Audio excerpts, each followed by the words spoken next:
The billionaire's forgotten wife, a second chance at revenge. The rejection. The perfect anniversary plan. The crystal chandelier sparkled above the dining table as Sophia Chin carefully arranged the rose petals around the candlelit dinner she had spent all day preparing. Her hands trembled slightly with excitement as she stepped back to admire her work. 3 years. 3 years of marriage to Marcus Wellington, and tonight she wanted to make it special. The penthouse apartment overlooked the city's glittering skyline, but Sophia barely noticed the view anymore.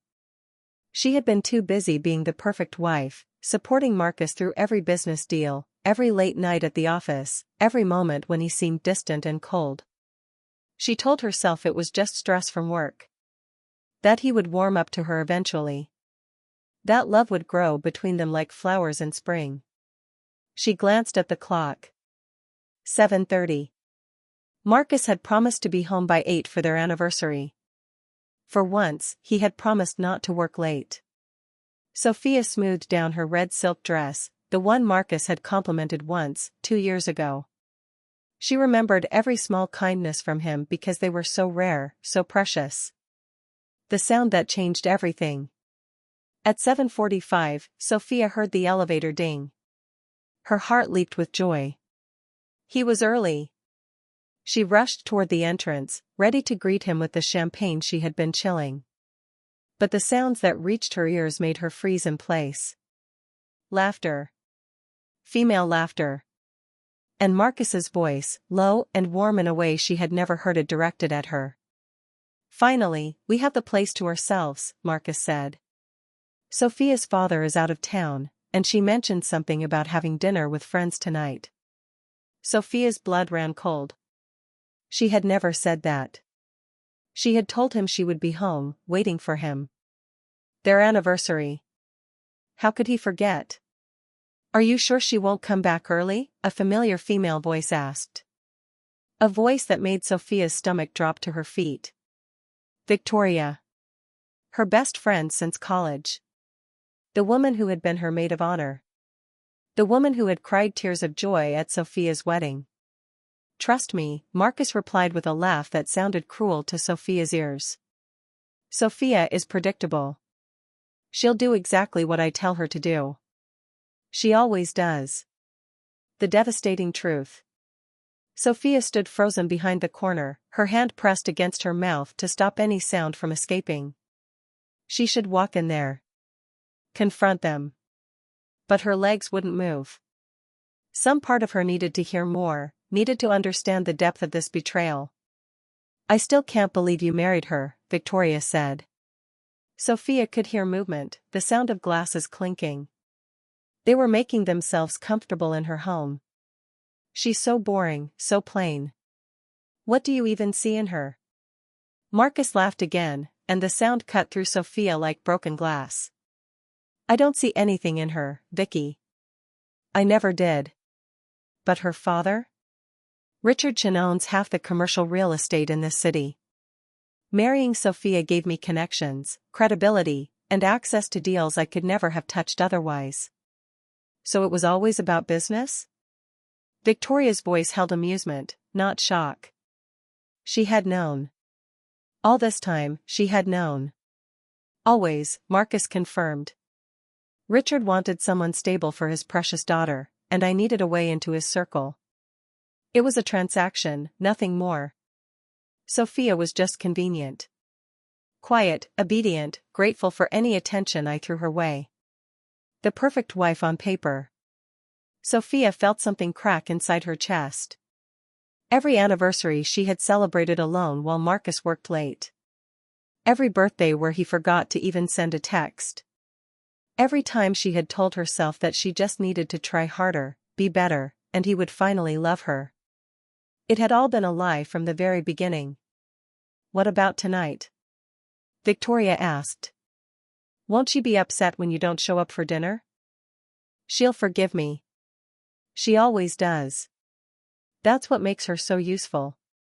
No matter how I treat her, she keeps smiling and trying to please me. It's almost sad how desperate she is for approval. Victoria laughed, a sound that used to bring Sophia comfort during difficult times. Now it sounded like poison. You're terrible, Marcus. But that's why I love you. When are you going to divorce her? The confrontation. Soon, Marcus promised. Very soon. I've already secured the deals I needed through Richard's connections. And with the prenup we signed, she'll get almost nothing. A small settlement, maybe enough to rent an apartment somewhere. She'll probably go back to being nobody, just like she was before I married her.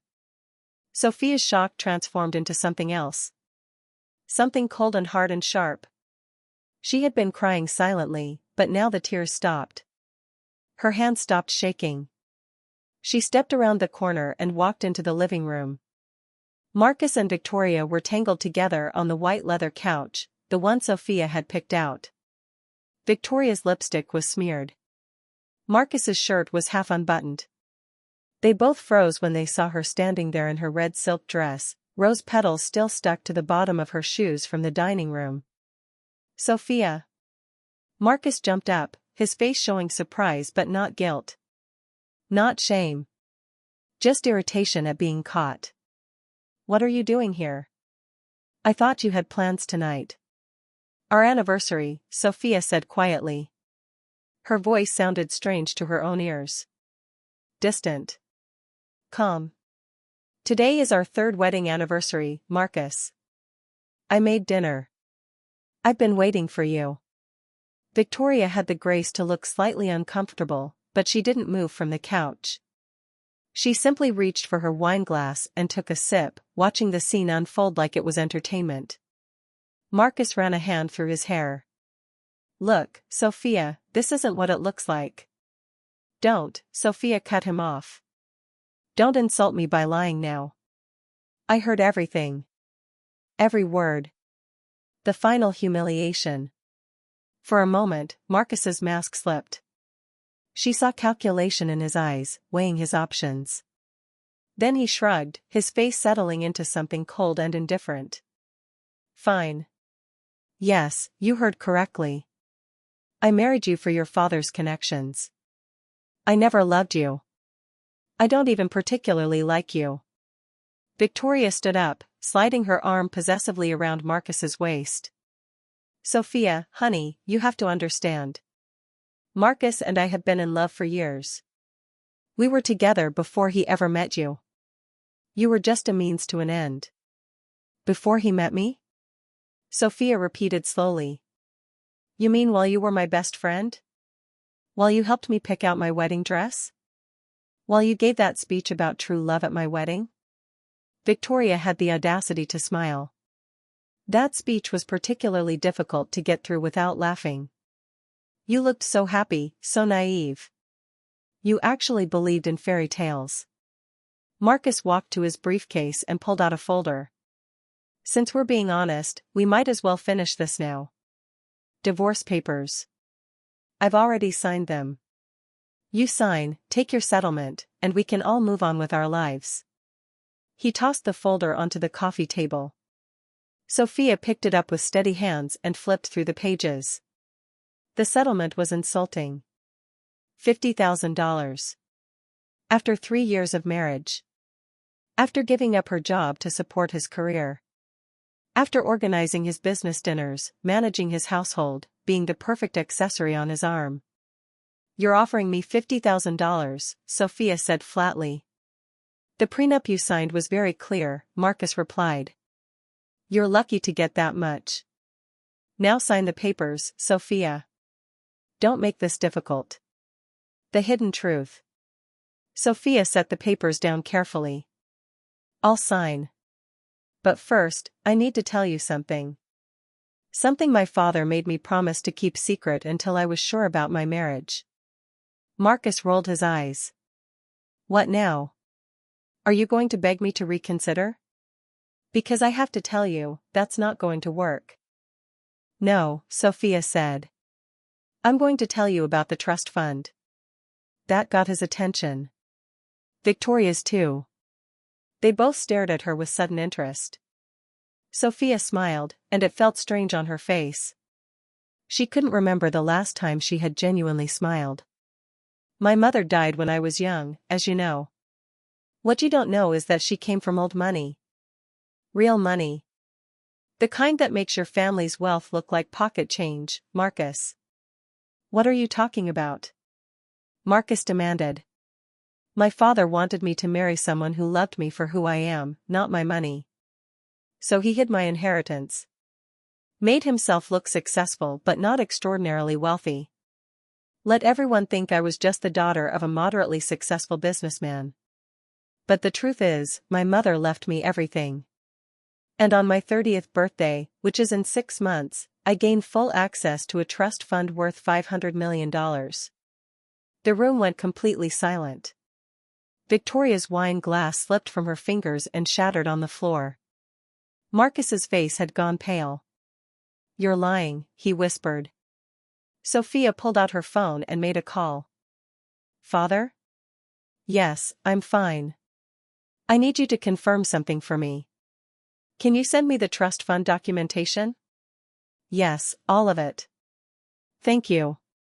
Her phone buzzed 30 seconds later. She held it out so Marcus could see the documents. Bank statements. Legal paperwork. All of it showing the truth she had kept hidden. The moment of decision. Marcus lunged for her. Sophia, wait. Let's talk about this. I made a mistake. I was just stressed. I do love you. I've always loved you. This thing with Victoria, it meant nothing. Victoria's face twisted with fury. Marcus. What are you doing? Shut up, Victoria, Marcus snapped, not taking his eyes off Sophia. Sophia, please. We can work this out. We can start over. Forget what I said. I was just angry about work. You know how I get. Sophia looked at the man she had loved for 3 years. The man she had tried so hard to please. The man who had just revealed that every moment of their marriage had been a calculated lie. She felt nothing. The love had died the moment she heard him laughing about her desperation. No, she said simply. No? Marcus repeated. Sophia, be reasonable. I'm your husband. Not for long. Sophia picked up a pen from the coffee table and signed the divorce papers with a flourish. I'll take the $50,000. Consider it payment for 3 years of my life that you wasted. You can't just leave, Marcus said desperately. The trust fund. We're married. I have rights to half of everything you own. Sophia smiled again, and this time it reached her eyes. Actually, you don't. The trust fund has a clause. Any assets I receive from it are protected from division in divorce. My mother was very smart about these things. She had a cheating husband too. She made sure I would never be trapped the way she was.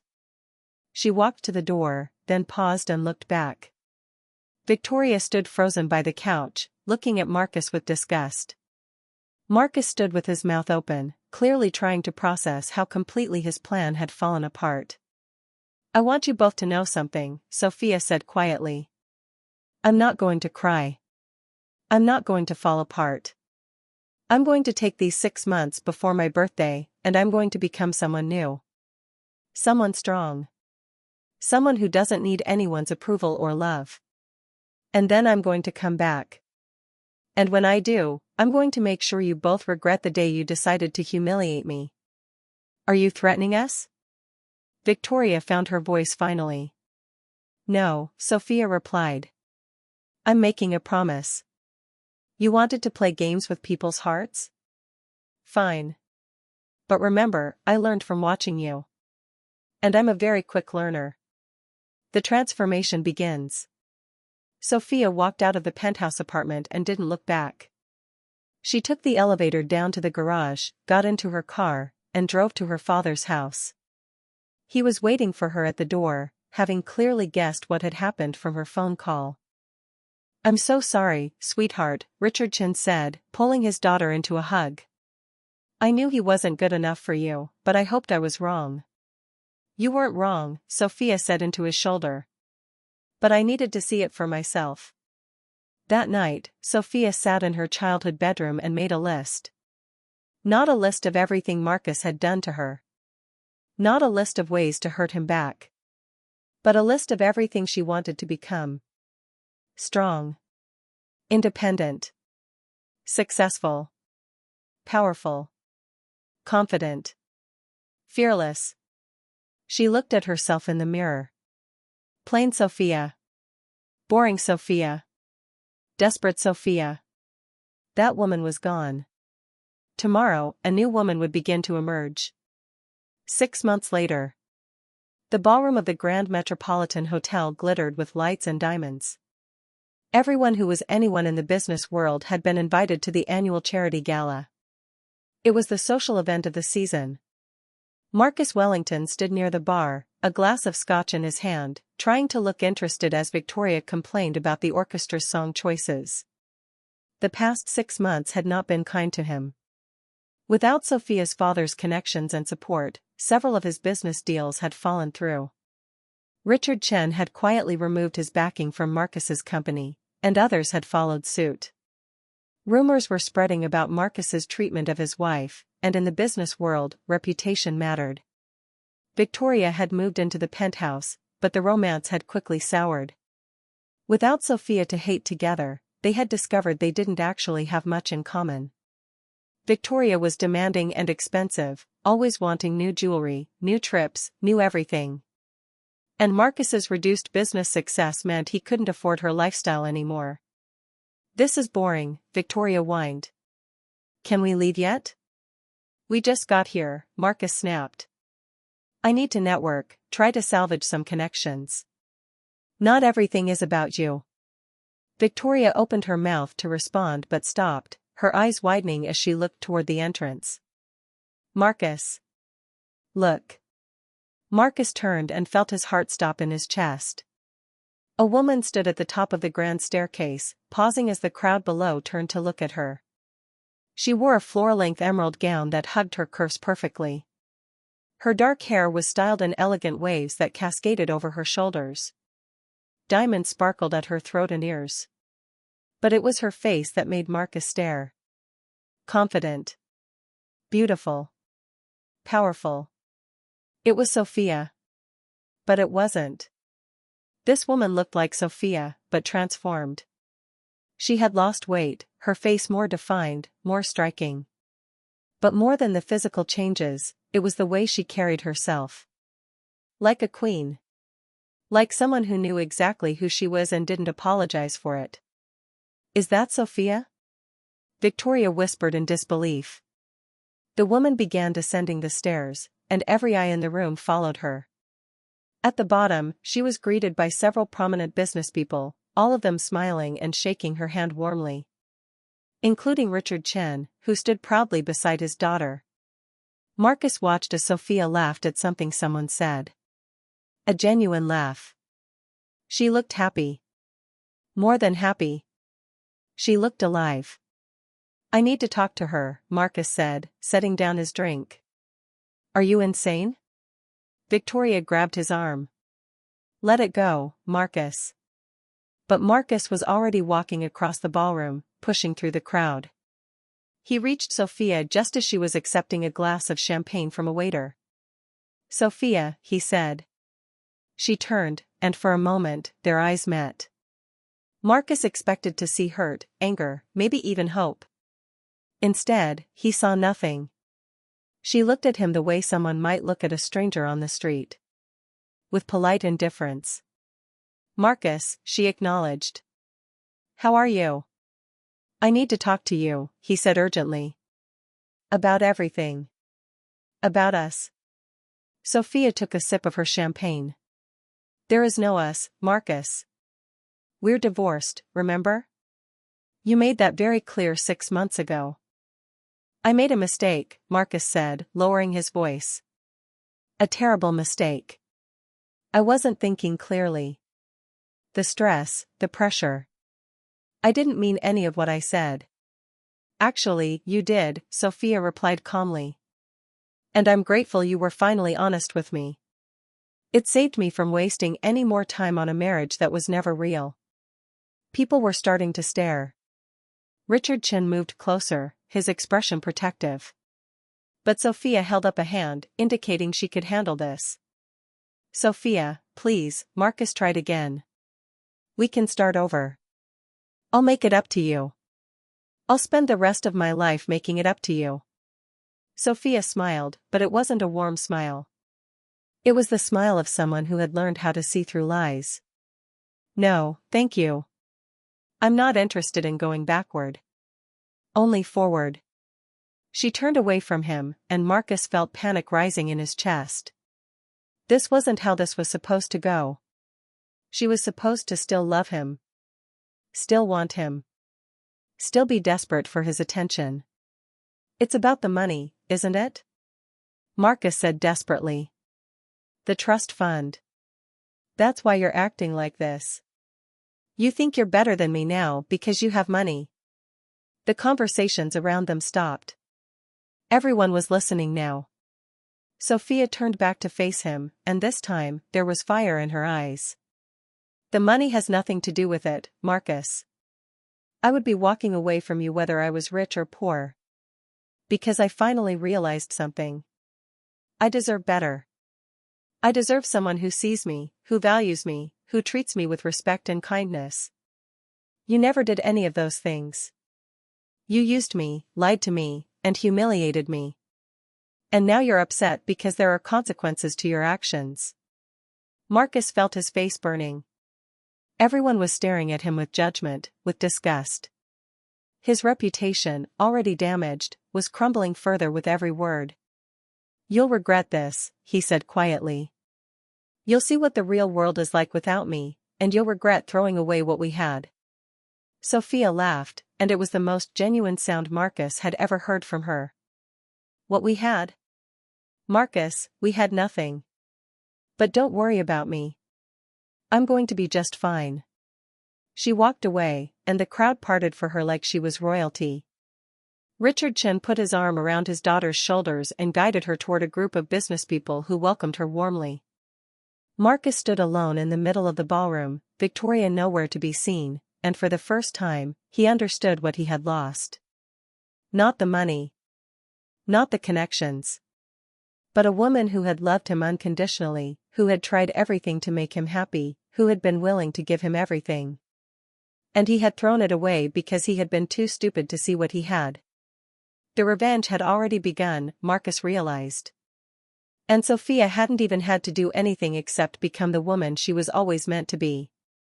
Part 2, The Return, 2,000 words. The New Life. 3 months after the gala, Sophia Chin sat in the corner office of Chin Enterprises, the company her mother had built and her father had maintained. At 30 years old and now in full control of her inheritance, Sophia had stepped into a role she was born for but had been denied while trying to be the perfect wife. The city spread out before her through floor-to-ceiling windows. The same city where she had once felt invisible, where she had walked through expensive restaurants serving people who never saw her, where she had existed only as an extension of Marcus Wellington's ambitions. Now she was making her mark on every corner of it. Miss Chen, your 2 o'clock is here, her assistant, James, announced through the intercom. Sophia glanced at her calendar. Alexander Stone. The name had been appearing in her schedule frequently lately. Stone Industries was one of the largest tech companies in the country, and Alexander was known as much for his business genius as for his mysterious personal life. He rarely attended social events, gave almost no interviews, and was notoriously selective about his business partnerships. Send him in, Sophia said, straightening in her chair. The door opened, and Sophia understood immediately why women whispered about Alexander Stone. He was tall, at least 6'3", with dark hair that had a hint of gray at the temples despite him being only in his mid-30s. Sharp features, intelligent gray eyes, and an air of confidence that came from genuine achievement rather than inherited privilege. Miss Chen, he said, extending his hand. His voice was deep and warm. Thank you for meeting with me. Mr. Stone, Sophia replied, shaking his hand. His grip was firm but not crushing. Respectful. Please, have a seat. The business proposal. Alexander settled into the chair across from her desk with the ease of someone comfortable in any environment. I'll be direct.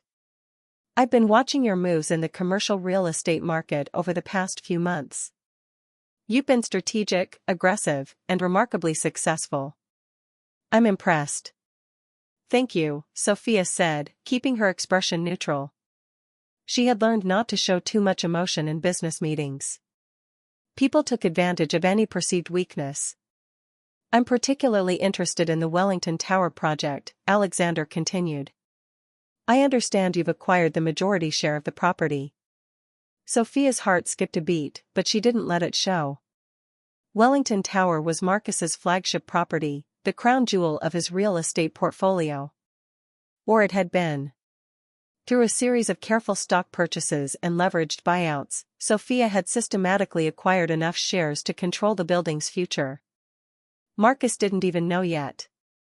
The paperwork had just been finalized yesterday. That's correct, Sophia confirmed. How did you know? The sale hasn't been announced publicly yet. Alexander smiled slightly.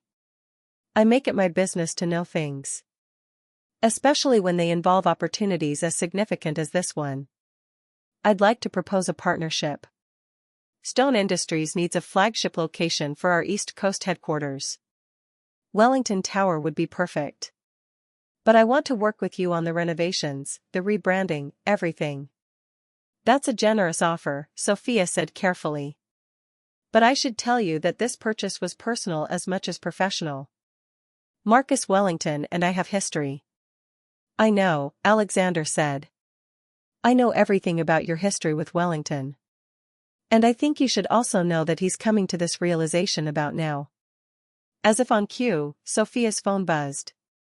A text from her father, Marcus just arrived at my office. He knows about Wellington Tower. He's furious. Sophia couldn't help the small smile that crossed her face. Perfect timing. Marcus's fury. Across town, Marcus Wellington stormed through the lobby of Chin Enterprises, ignoring the receptionist's attempts to stop him.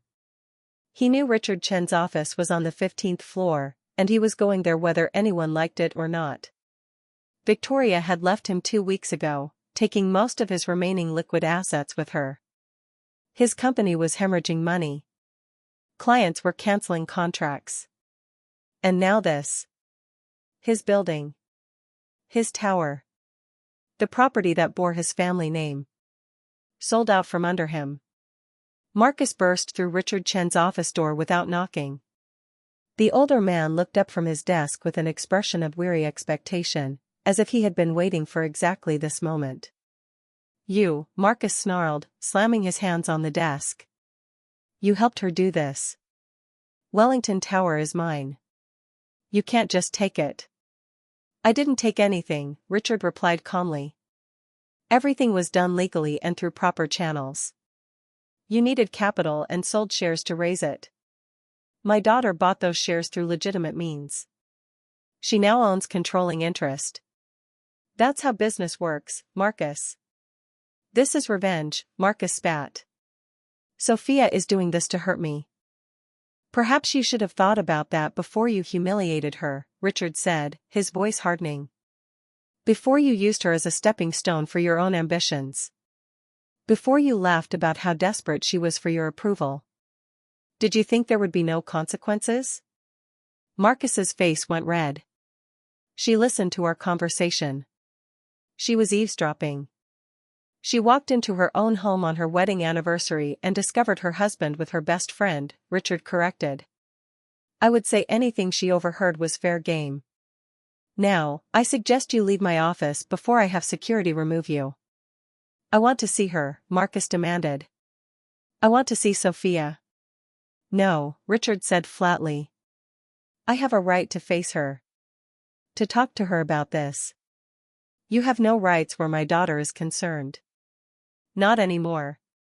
You gave those up when you signed the divorce papers. Now get out. The encounter. Marcus left Richard's office but didn't leave the building. He took the elevator up to the 25th floor, where Chin Enterprises had their executive offices.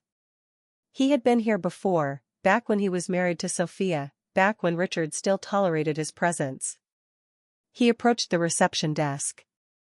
"I need to see Sophia Chen." The receptionist looked up at him with cool professionalism. "Do you have an appointment?" "No, but she'll see me." "Tell her Marcus Wellington is here." The receptionist made a call, speaking quietly into the phone. After a moment, she looked back up at Marcus. "Miss Chen is in a meeting. She asked me to tell you that anything you need to discuss can be handled through your lawyers." "Like hell," Marcus muttered. He started walking toward the corner office, remembering the layout from his previous visits. "Sir, you can't go back there," the receptionist called after him, but Marcus ignored her. He reached Sophia's office and threw open the door without knocking, ready to confront her, ready to demand explanations and negotiations and maybe even beg if necessary. He stopped cold. Sophia sat behind her desk, looking every inch the powerful executive in a tailored navy suit. But she wasn't alone. A man sat across from her, tall and impressive, turned to look at Marcus with raised eyebrows. There was something protective in the way he positioned himself, even while sitting. "Marcus," Sophia said, her voice icy. "I believe my assistant told you I was in a meeting." "I don't care," Marcus said, though he felt suddenly less confident facing her here, in her domain, with a witness present. "We need to talk about Wellington Tower." "There's nothing to discuss," Sophia replied. "I own it now. What I choose to do with that property is none of your concern. That building has my family's name on it." "Then you should have been more careful about selling shares when you needed capital," Sophia said calmly. "I believe the phrase you used about me was predictable and easy to manipulate. Perhaps you should have considered that I might learn from your example." The man sitting across from Sophia stood up, and Marcus realized how physically imposing he was. "I don't believe we've met." "Alexander Stone." Marcus recognized the name immediately. Stone Industries. Billions of dollars. Massive influence. He shook Alexander's hand automatically, his mind racing. "What are you doing here?" "Mr. Stone and I are discussing a partnership," Sophia said. "We're planning to renovate Wellington Tower and turn it into the East Coast headquarters for Stone Industries. Of course, we'll be renaming it. I'm thinking Chinstone Tower has a nice ring to it." Marcus felt like he had been punched in the stomach. Not only was she taking his building, but she was erasing his family name from it. And partnering with one of the most powerful men in the country to do it. "You can't do this," Marcus said weakly. "I can, and I am," Sophia replied. She stood up, coming around the desk to face him directly. "You used me, Marcus. You manipulated me, lied to me, and threw me away when you thought you didn't need me anymore. Did you really think I would just disappear? That I would fade into the background like you wanted?" "I made a mistake," Marcus tried again. "I was stupid. I was wrong. But destroying my company isn't going to change what happened." "You're right," Sophia agreed. "It won't change what happened. But it will teach you a valuable lesson about respecting people.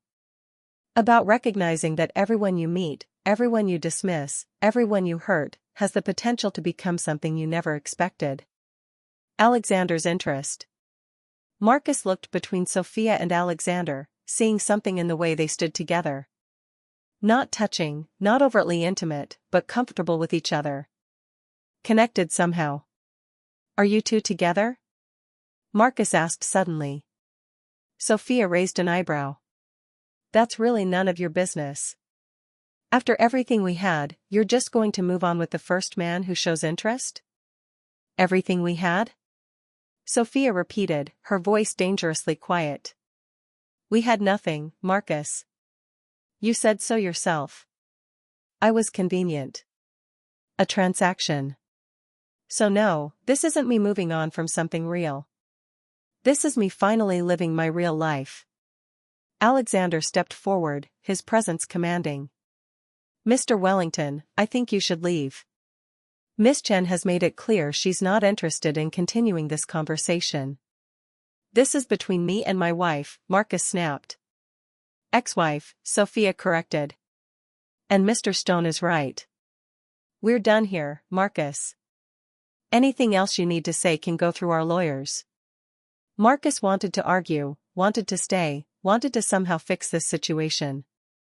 But looking at Sophia's cold expression and Alexander Stone's protective stance, he realized he had no power here. No leverage. No chance. He turned and walked out, the sound of the door closing behind him feeling like a coffin lid sealing shut on his old life. The growing connection. After Marcus left, Sophia sank back into her chair, her hands trembling slightly. Alexander noticed immediately. "Are you all right?" he asked, concern evident in his voice. "Yes," Sophia said, taking a deep breath. "I just didn't expect to see him today. I wasn't prepared." "You handled it perfectly," Alexander assured her. He returned to his seat, but his expression had softened from business mode to something more personal. "Can I ask you something?" "Of course." "Why Wellington Tower specifically?" "I'm sure there are other properties that would serve our purposes just as well. But you went after that one deliberately. Why?" Sophia considered lying, maintaining her professional facade. But something about Alexander's directness made her want to be honest. Because it meant something to him. His grandfather built that tower. His father expanded it. It was the foundation of his company, his legacy. And he treated me like I meant nothing. So I wanted him to understand what that feels like. "Revenge," Alexander said, but there was no judgment in his tone. "Is that wrong?" Sophia asked. "No," Alexander replied thoughtfully. "I think it's human. He hurt you badly. You want him to understand that actions have consequences. But I have to ask, is taking his building going to make you feel better? Or is it going to leave you feeling empty?" The question caught Sophia off guard. She had been so focused on making Marcus pay, on showing him she wasn't the weak, desperate woman he had dismissed, that she hadn't thought beyond the revenge itself. "I don't know," she admitted quietly. Alexander leaned forward, his gray eyes intense. "Sophia, I've been watching you for months now. Not just your business deals, but you. The way you carry yourself. The way you've transformed yourself into this incredibly powerful woman. And I've been impressed every single time." "Thank you," Sophia said, unsure where he was going with this. "But I don't want to see you consumed by revenge," Alexander continued. "Because I think you're capable of so much more than just tearing down your ex-husband's empire. I think you're capable of building something amazing. And I'd like to be part of that. Not just as a business partner." Sophia's breath caught. "What are you saying?" "I'm saying that I'd like to take you to dinner. Somewhere nice. Just the two of us. No business discussions, no talk about Marcus Wellington or property deals. Just two people getting to know each other." For a moment, Sophia was reminded of Marcus asking her out all those years ago. The same flutter of excitement, the same possibility. But this felt different. Alexander was looking at her with genuine interest, with respect. He wasn't trying to use her or manipulate her. He was simply asking. "I'd like that," Sophia heard herself say. Alexander smiled, and it transformed his usually serious face. "Good. How about tomorrow night? 7 o'clock? I'll be ready." Victoria's desperation. That evening, Sophia was working late in her office when her phone rang from an unknown number.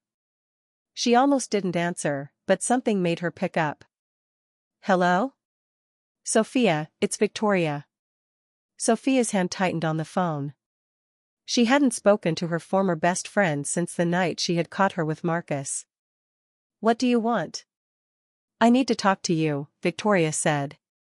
Her voice sounded strained, nothing like her usually confident tone. "Please. Just give me 5 minutes." "Why should I?" "Because I can give you information about Marcus. Things you can use. I know all his secrets, all his vulnerable spots. I know which of his business deals are on shaky ground. I know where he's hidden assets. Everything. Sophia sat up straighter. Why would you tell me this? Because he dumped me, Victoria said bitterly. After you divorced him and his business started falling apart, he blamed me. Said I distracted him, cost him too much money. He threw me out of the penthouse 2 weeks ago without a cent. After everything I gave up for him. Everything you gave up? Sophia repeated incredulously. You betrayed your best friend for him. You helped him humiliate me. What exactly did you give up? I know, Victoria said quietly. I know I don't deserve your help or your sympathy. But Sophia, please. I'm desperate. I have nothing. No money, no job, nowhere to live. Marcus made sure to poison everyone against me. And I thought maybe if I gave you information you could use, you might help me. Or at least you'd have better ammunition against him. Sophia wanted to hang up. Wanted to let Victoria suffer the same way she had suffered. But something stopped her. Maybe it was curiosity about what Victoria knew. Or maybe it was the memory of the friendship they once had, before betrayal destroyed everything. Fine, Sophia said. Meet me at the coffee shop on 5th and Main. Tomorrow at noon. Come alone. Thank you, Victoria whispered. Thank you so much. Sophia hung up and stared at her phone. Was she making a mistake? Probably. But knowledge was power, and if Victoria really did have information about Marcus's vulnerabilities, it might be worth hearing her out. The business war begins. Over the next 2 weeks, Sophia launched a carefully orchestrated campaign against Marcus Wellington's business empire. Armed with information from Victoria about his hidden debts, questionable business practices, and failing projects, she moved strategically. First, she approached the investors in Marcus's latest development project, a luxury condominium complex on the waterfront. Using Victoria's insider knowledge, Sophia knew the project was over budget and behind schedule. She made generous offers to the investors, buying out their shares at a premium. Within days, Marcus lost majority control of the project. Second, she reached out to the banks holding Marcus's business loans. Through careful negotiation and leveraging her family's long-standing relationships, she convinced them to call in his debts early. Marcus suddenly found himself scrambling to come up with millions in cash he didn't have. Third, and most devastating, she leaked information to the press about Marcus's unethical business practices. Nothing illegal, but damaging enough to his reputation that clients started canceling contracts and partners began distancing themselves from his company. Marcus Wellington's empire, which had seemed so solid 6 months ago, was crumbling. And everyone in the business world knew exactly who was behind it. The date with Alexander. Through all of this, Alexander Stone remained a constant presence in Sophia's life. Their first dinner had turned into weekly dinners, then coffee meetings, then long phone conversations that lasted until midnight. Alexander was different from any man Sophia had ever known. He listened when she spoke. He asked her opinion and actually cared about her answers. He challenged her intellectually but never talked down to her. And he made her laugh, something she had almost forgotten how to do. One evening, 3 weeks after their first dinner, Alexander took Sophia to a private rooftop restaurant overlooking the city. The space had been reserved entirely for them, with candles and soft music creating an atmosphere of intimate luxury. "This is beautiful," Sophia said, looking out at the city lights. "Not as beautiful as you," Alexander replied, and somehow it didn't sound like a line. It sounded genuine. They ate and talked, conversation flowing easily between them. Alexander told her about growing up as the youngest son in a family of high achievers, how he had built his company from nothing because he wanted to prove himself rather than rely on his family name. Sophia shared stories about her mother, the brilliant businesswoman who had died too young, leaving behind a legacy Sophia was only now learning to embrace. "Can I ask you something?" Alexander said as they finished dessert. "Always." "Are you happy?" With everything you're doing to Wellington, with the revenge, with all of it. Does it make you happy? Sophia set down her fork and considered the question honestly. I thought it would. I thought watching him lose everything would make me feel vindicated. But honestly? It mostly just makes me feel tired. Then why keep doing it? Because he needs to learn, Sophia said. He needs to understand that you can't treat people like they're disposable. That actions have consequences. He's learned that already, Alexander pointed out gently. He's lost his company, his reputation, everything. The lesson's been taught. But you're still holding on to the anger. Are you saying I should forgive him? Sophia asked, a sharp edge entering her voice. No, Alexander said firmly. I'm saying you should let him go. Not for his sake, but for yours. You've proven you're strong. You've shown everyone who doubted you that you're a force to be reckoned with. But now you need to decide what comes next. Do you want to spend your life looking backward at revenge? Or do you want to look forward at building something new? Sophia felt tears prick her eyes. I don't know if I know how to do that. For so long, I was just Marcus's wife. And then I was the woman getting revenge on Marcus. I don't know who I am without that anger driving me. Alexander reached across the table and took her hand. Then let me help you figure it out. Let me show you who you are when you're not defined by him at all. And who is that? Sophia whispered. An incredible woman, Alexander said. Smart, strong, compassionate, funny, beautiful. Someone I'm falling in love with. The words hung in the air between them. Sophia's heart pounded. She had sworn she would never let another man have power over her emotions. Never trust anyone enough to be vulnerable again. But looking into Alexander's eyes, she saw something she had never seen in Marcus's. Genuine caring. Real respect. True love. I'm falling in love with you too, Sophia admitted. And it terrifies me. I know, Alexander said softly. But I promise you, I'm not Marcus. I see you, Sophia. The real you.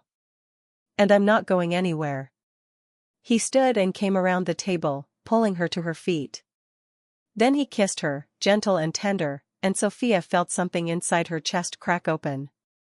Not breaking, but healing. The hard shell she had built around her heart began to soften.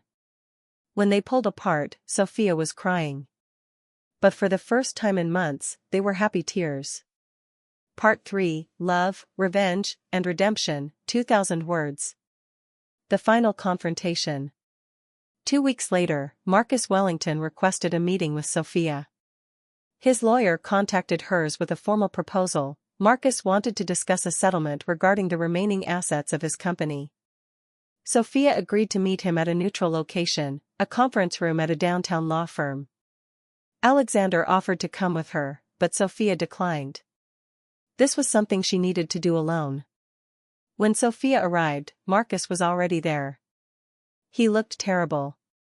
He had lost weight, his expensive suit hanging loosely on his frame. Dark circles shadowed his eyes. His hair, usually perfectly styled, looked like he had been running his hands through it repeatedly. Sophia, he said, standing when she entered. Thank you for coming. Let's keep this professional, Marcus, Sophia replied, taking a seat across the table from him. Your lawyer said you wanted to discuss a settlement. Yes. Marcus sat back down heavily. My company is bankrupt. I'm in debt up to my eyeballs. The bank is foreclosing on my properties. I have nothing left. And? Sophia kept her voice neutral. And I'm asking you to stop. Marcus looked at her with desperation in his eyes. Please, Sophia. I know I hurt you. I know I don't deserve your mercy. But I'm begging you. Let me keep something. Anything. I'll sign over everything else, but please don't take it all. Sophia studied the man who had once made her feel so small, so worthless. The man who had laughed about her desperation for approval. Now he was the desperate one, begging for mercy. "Why should I?" she asked quietly. "Because you're better than me," Marcus said. His voice cracked. "Because you're the kind of person who doesn't need to destroy someone completely to prove a point. Because somewhere inside you, there might still be a shred of the woman who once cared about me." "That woman is gone," Sophia said. "You destroyed her the night you chose Victoria over our marriage. The night you admitted you never loved me." "I know." Marcus put his head in his hands. "God, I know. And I've regretted it every single day since. Seeing you now, seeing what you've become, I realize what an idiot I was. You were always special, always amazing. I was just too stupid and arrogant to see it. This isn't about realization, Marcus. This is about consequences. You used people. You hurt people. You thought you were untouchable. And now you're learning that everyone is touchable." "I've learned," Marcus insisted. "I promise you, I've learned. Please, Sophia. I'm not asking for much. Just enough to start over. To rebuild something small. I'll disappear from this city if you want. I'll never bother you again." The unexpected twist. Before Sophia could respond, the conference room door opened. A woman walked in, someone Sophia had never seen before. She was in her late 20s, professionally dressed, with kind eyes and a nervous expression. "I'm sorry to interrupt," the woman said. "But I'm Sarah Wellington. Marcus's sister." Marcus's head snapped up. "Sarah? What are you doing here?" "I came to talk to Miss Chen," Sarah said. She looked at Sophia. "May I have a moment?" Sophia nodded, curious.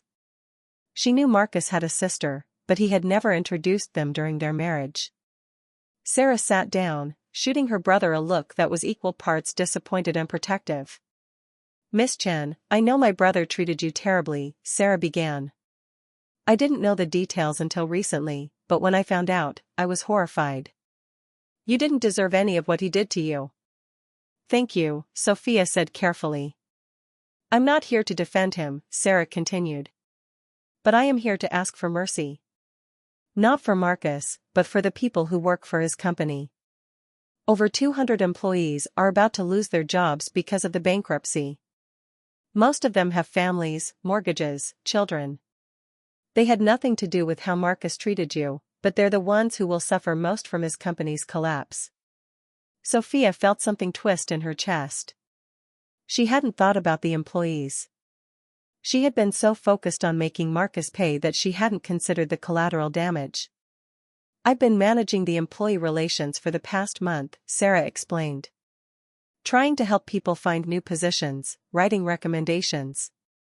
But it's not enough. There aren't enough jobs available to absorb everyone. If you could just consider." "What are you asking me to do?" Sophia interrupted. Sarah took a deep breath. "I'm asking you to acquire Wellington Company instead of letting it go bankrupt. Keep the employees. You can fire Marcus, change the name, do whatever you want with the company. But please don't let 200 innocent people lose their livelihoods."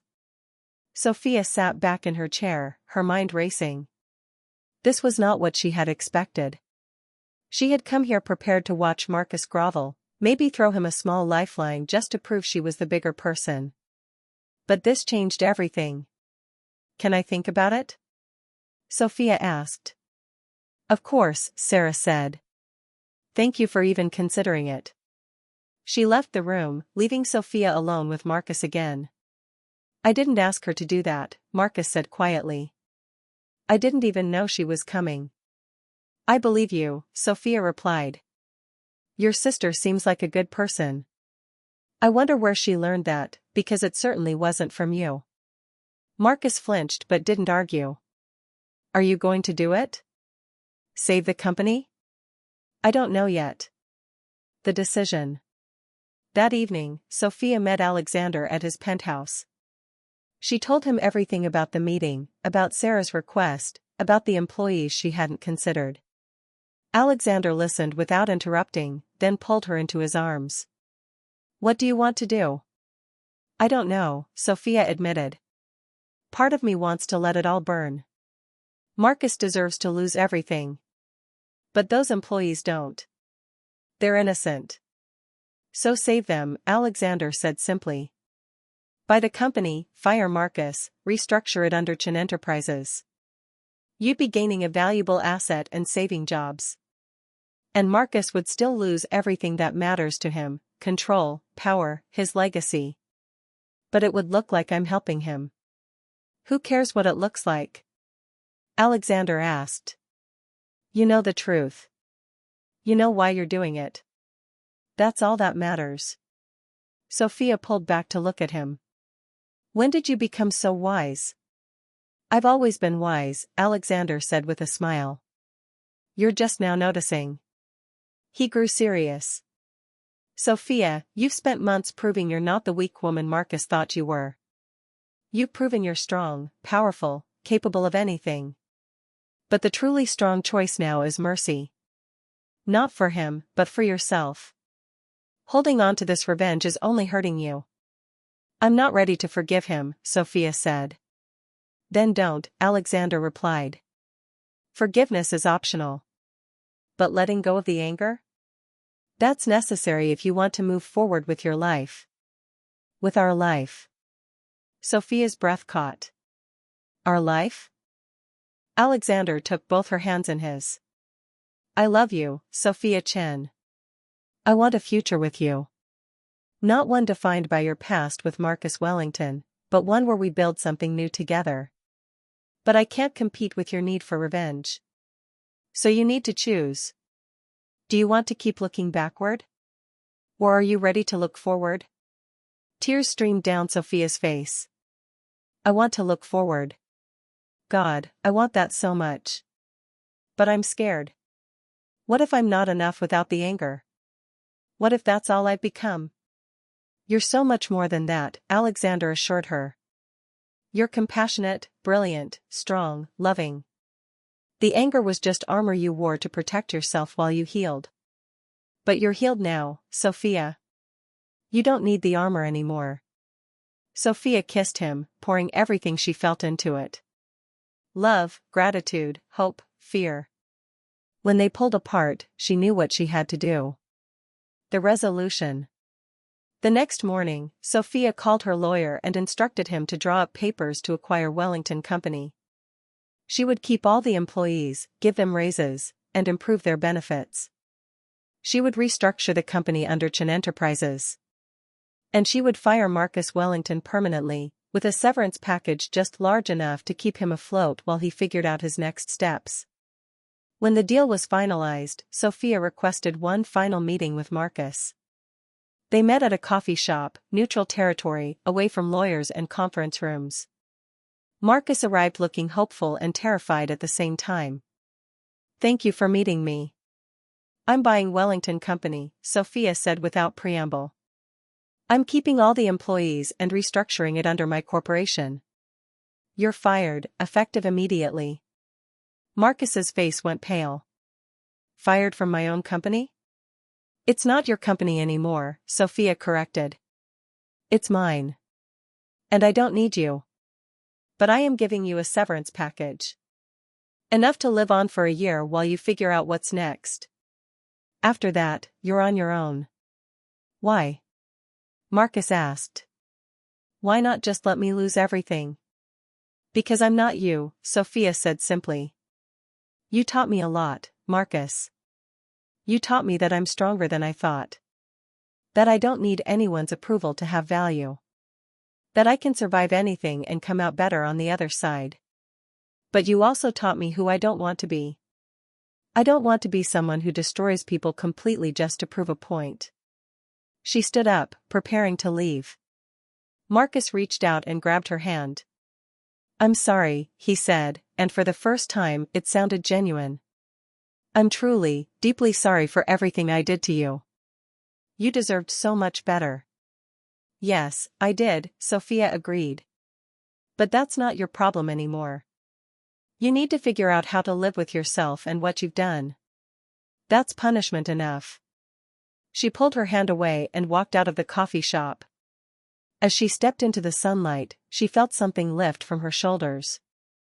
The weight of anger, of revenge, of constantly looking backward. It was gone. Her phone rang. Alexander. How did it go? He asked. It's done, Sophia said. It's all finally done. Good. Now come to my office. I have something to show you. The new beginning. When Sophia arrived at Stone Industries, Alexander was waiting for her in his office. He looked excited, almost nervous, which was unusual for him. What's going on? Sophia asked. I've been thinking about our partnership, Alexander said. The Chinstone Tower project has been incredibly successful. The renovations are ahead of schedule, the new tenants are moving in, and the market response has been overwhelming. That's great, Sophia said, still confused about why he seemed so nervous. I want to propose a new partnership, Alexander continued. Not just for one building, but for everything. Merge our companies. Chin Enterprises and Stone Industries, combining our resources, our expertise, our vision. We could build an empire together, Sophia.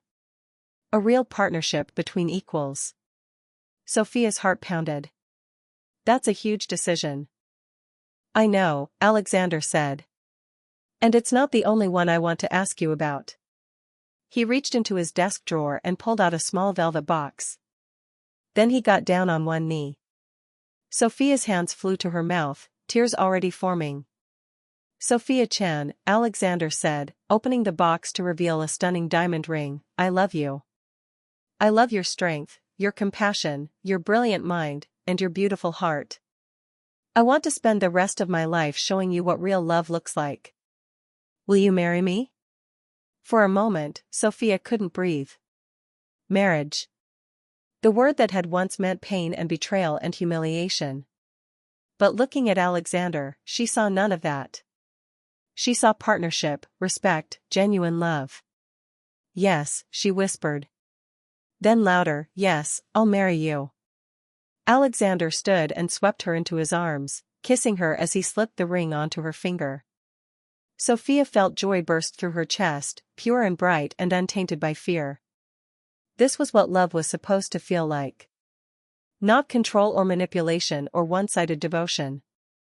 But mutual respect, genuine caring, and the choice to build something beautiful together. Epilogue, 1 year later. The grand ballroom of the newly renamed Chinstone Tower glittered with lights and flowers.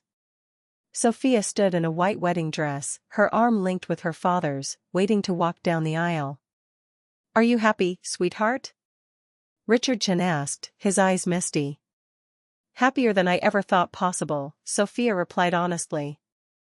As the music began and they started walking, Sophia looked at the faces of the people who had gathered to celebrate with them. Business partners, employees from both companies, friends old and new. And standing at the altar, looking at her like she was the only person in the world, was Alexander Stone. Her eyes briefly caught on two figures in the back row.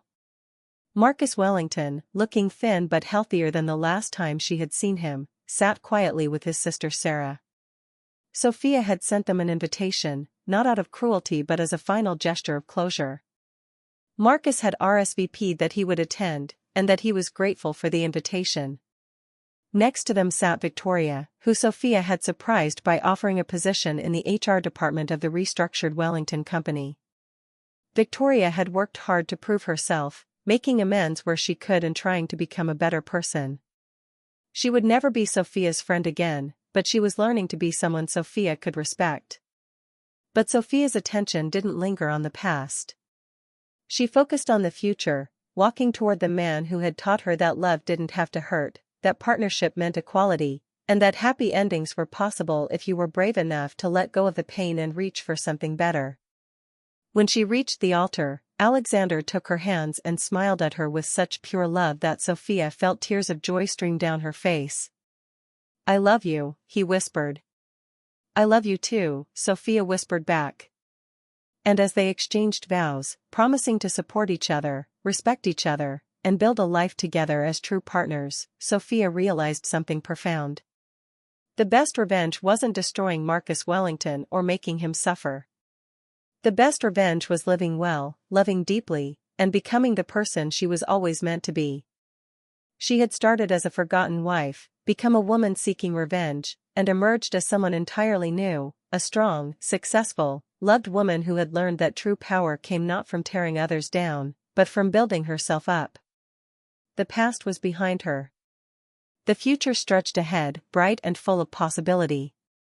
And standing beside her was a partner who would walk that future with her as an equal. That was the real happy ending. Not revenge, but redemption. Not anger, but love.